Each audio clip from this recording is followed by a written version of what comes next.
Good morning, folks. Now, I'll introduce our guests in a few moments as they begin to speak. So, firstly, I want to kind of welcome you all back here this morning. And just by way of opening to say that this session is looking very much at how we can actually work together with businesses and with cities to actually achieve success. So it's the idea of business to city collaboration. How does it work? How might it work? And I suppose one of the opening thoughts that I'd like to share is the idea that poverty is not just the burden of the poor alone. It's a burden that drags us all down because it weakens economies, depresses trade, fuels suspicion, feeds crime, and above all slows that common heartbeat of our humanity. And we live in a world which is changing very fast, faster than ever in the history of our species. It's a world where technologies, innovation and inventions are daily expanding their influence on our economy, our cities and our lives.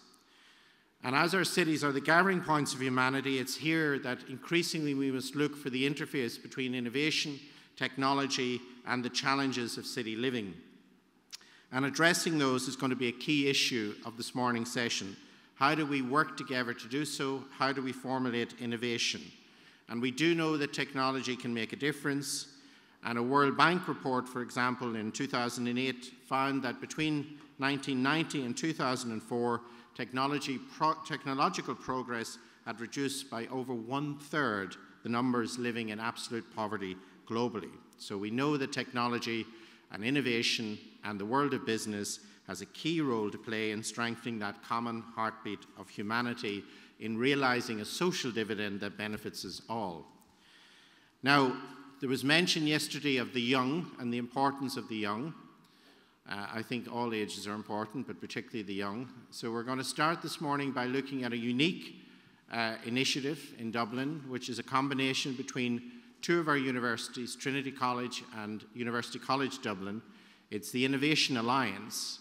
And what happens in the Alliance is that they invite young people from different disciplines and not so young people, students from different disciplines at PhD level, to collaborate on a challenge and within 2 weeks to come up with an idea, an innovation that could work. And in preparing for this event, they very generously offered to take on a challenge. And I'm going to allow the student who's going to present, Adam, who's here from UCD, I think. Is it Adam? Queen's Belfast, even better actually. It's extended beyond Dublin. And the 4 students involved, one is a student of English literature, which is Adam. One is medical physics, one is IT, and one is oncology. So it's an interdisciplinary approach. But innovation starts in many cases in our universities, and I want to give you an insight into how that process can work. Adam.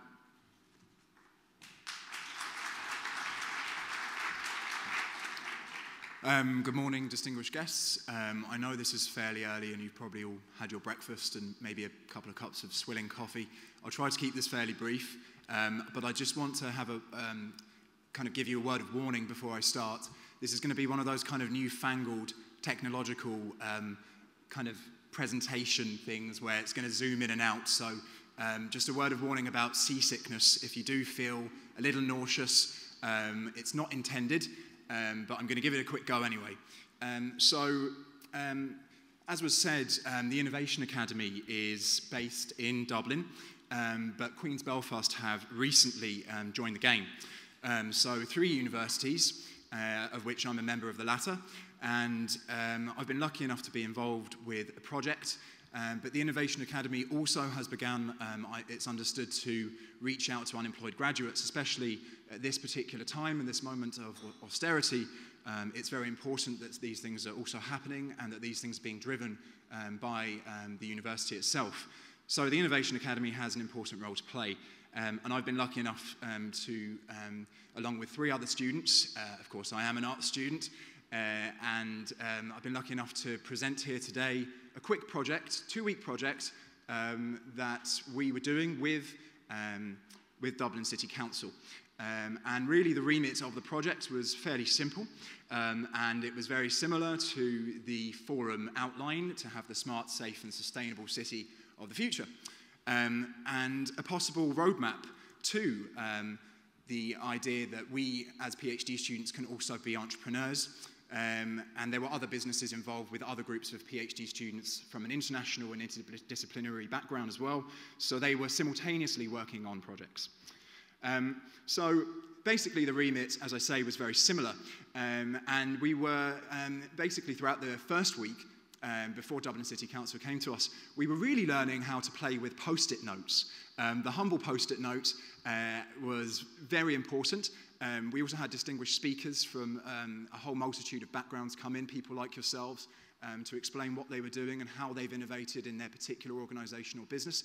And we were playing around with post-it notes. We were shoving them on the walls. It became a little like Russell Crowe in A Beautiful Mind, where everything was surrounded by kind of his own makings all around the wall. And it was an idea to create kind of a team-based approach to generating ideas. So we began to think about digital poverty. Digital poverty, it was understood, would take more than 2 weeks to actually begin to understand. And I'm sure there have been European and Latin American, African, Asian kind of think tanks on that particular kind of problematic. So we were aware that we had a time-limited approach. So we began to scale it down and think about literacy. And the way in which literacy maybe not only suggests an indicator of poverty, so that obviously people who have economically disadvantaged backgrounds also have limitations of access to education, and likewise may experience literacy issues. But digital literacy, the idea that particular older members of society may well have barriers to entry, and of course that might filter down within the family setting as well. So we began to think about those things, and we had help all the way from other members, facilitators within the Innovation Academy to help us kind of generate ideas around this notion. So we racked our brains, and we came up with an idea, fairly simple, but like all simple ideas, it will take me about 5 minutes to explain to you, called ReadWrite. So ReadWrite is meant to be a digital application, and it's really based around the idea and the research that we were doing that increasingly more and more people will be donating or getting rid of their smartphone tablets and such like, and that these things are increasingly, to use a word from yesterday, they're going to be tinkered with, they're going to be reusable, rewirable, and the figure from yesterday regarding Africa and the astounding amount of smart technology that is actually being already used there gave us a kind of pathway into thinking, how can these things, how can an application be developed to help surrounding digital literacy? And the post-it notes began to proliferate all over the board. So ReadWrite is a digital application that is meant to help people with day-to-day tasks on reading and writing. And importantly, it's, we thought that at the heart of it, it would be a kind of a real-time tool so that people would be integrated in a public or private surrounding with their smartphone device, and they'd be able to take a picture of a text-based file, which I will explain in the next few minutes. And with that picture, the smartphone or tablet device will be able to convert that picture and the text within that picture into a readable format. So there's 4 principal functions to ReadWrite as we conceive of it. Of course, we're still in the product development stage. So here's the user taking a picture of, say, an official form, but it could also be a menu in a restaurant, or it could simply be a birthday card, or something that's simple, but also something that could be complex. And ReadWrite will take a picture of that and then convert it, recognize it into a text-based file, and work with a variety of text-based formats. So CR codes are very essential, those 2D kind of strange barcodes that you see, especially with smartphone devices.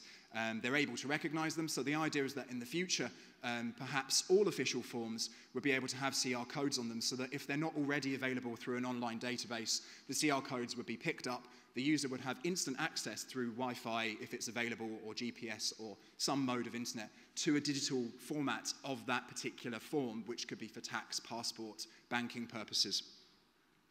So then ReadWrite will recognize the word, phrase, or indeed the whole document, the text in that document, and the user then will be able to highlight particular words, and a mini menu appears. So at the heart of ReadWrite is speech-to-text and text-to-speech software, which is widely available, and this technology, as you may know, with Siri on the iPhone, for instance, is prevalent and it's being continually refined, particularly in the English language. So the idea is that read-write will recognize the text, convert it into, say, a reader-friendly format, particularly with people with literacy problems, but also just for people who are trying to understand the language. They may be native speakers, and they may want to understand the English language or a particular language that isn't native to their own. And then read-write will zoom in and phonetically pronounce the text that the user has selected. Simple enough. So that software is already widely available. The idea would also be that users can expand their lexicon. They can, a dictionary will appear, a thesaurus will appear, they can understand word meanings. And then lastly, which is central to the idea behind read-write as a literacy e-learning tool, a pencil icon will appear. And I will explain that pencil icon presently. So the idea is that a user could have access to a literacy tutorial. Very quickly, they could open up a document using just a symbol, and the user, which could be any age group at all, would speak into the phone or tablet, just as you would do with, say, Siri, and say, how do I pronounce, or how do I spell, how do I write this? The pencil icon will appear, and it's really kind of going to the very heart of literacy and childhood acquisition of kind of cognitive skills surrounding literacy. So that a pencil icon will appear and mimic the handwritten letters of the word that user has selected that they wanted to learn more about. And then the idea is that they can expand their lexicon from there and also mimic by hand the particular way in which words are written. So these things are already widely available maybe for children, but the idea is that these things need to be made universal and also, I think, integrated into an open data kind of format so that people would be able to save their data that they've already inputted in particular forms. It could be safely secure and securely encrypted on a cloud, and then the user would have ready access to their private information whenever they needed it, and particularly users with literacy issues. So the idea also is that it could take advantage of Wi-Fi and GPS, so the user could center on their particular location. It may be a restaurant and they're trying to read a menu or understand what's being written. Could be a library.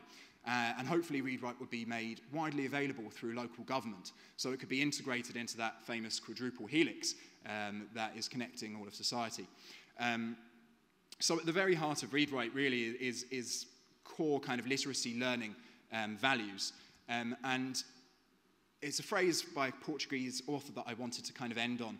The universal is the local without walls. The universal is the local without walls. Miguel Torca said that. It's a beautiful phrase, and I think it is something that should be at the heart of all design. And even though this is just a prototype, you know, we would be calling upon all sorts of ideas to be generated that could harness technology to alleviate digital poverty, and indeed urban poverty, because the idea that Dublin might be connected by Wi-Fi and low-range Wi-Fi is also important here. People will be integrated in their particular public environment, but it also allows for people to use these things in the comfort of their own home. And so it will create positive connotations that will humanize technology and also reuse technology. At the same time, read-write could remove bureaucratic barriers. We did understand that a lot of local government people were spending a lot of time trying to fill out forms on behalf of people with literacy issues. So it's really a time-saving tool for citizens and for local government. And indeed, it can integrate into an open data agenda.